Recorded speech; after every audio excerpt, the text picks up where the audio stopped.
We begin tonight with the new outrage, yet another police case under scrutiny tonight.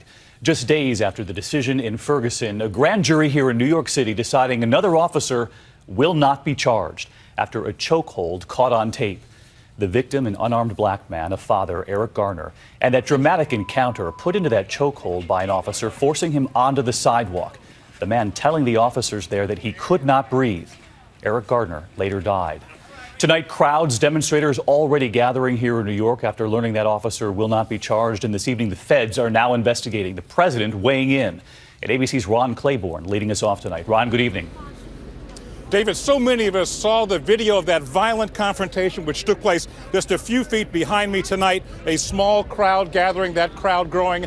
They, like many Americans around the country, stunned by that grand jury decision today.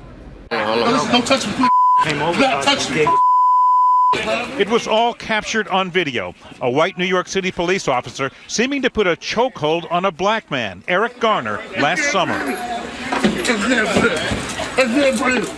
But tonight, a grand jury said, no, the officer, Daniel Pantaleo, did nothing illegal.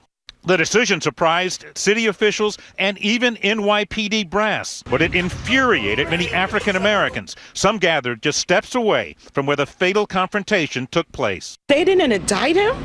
Why? Where's the justice at? Anybody with eyes can see what happened. But while there was anger, so far, no violence. Garner's stepfather calling for calm. Yeah, no violence.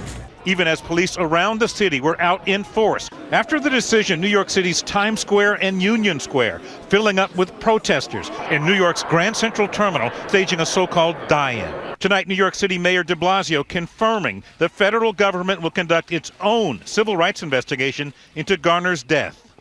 One chapter has closed with the decision of this grand jury.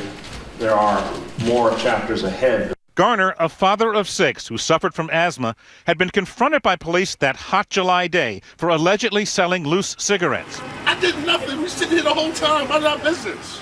An autopsy concluded he died from compression of his neck and chest. The other officers piling on. Pantaleo's partner had been given immunity. But the grand jury, composed of 13 or 14 white and 9 or 10 black or Hispanic jurors, could have indicted Pantaleo on a range of charges. It's likely this grand jury considered a range of charges on things like criminally negligent homicide and manslaughter, but in the end decided not to indict. Today, Pantaleo issuing a statement saying, "I feel very bad about the death of Mr. Garner," and offering his family his condolences. And tonight, the president citing what he called a feeling in too many minority communities in this country that the police are just not working with them, what he described as an American problem. And David, the family of Eric Garner tonight calling for calm. Ron Claiborne tonight leading us off. Ron, thank you.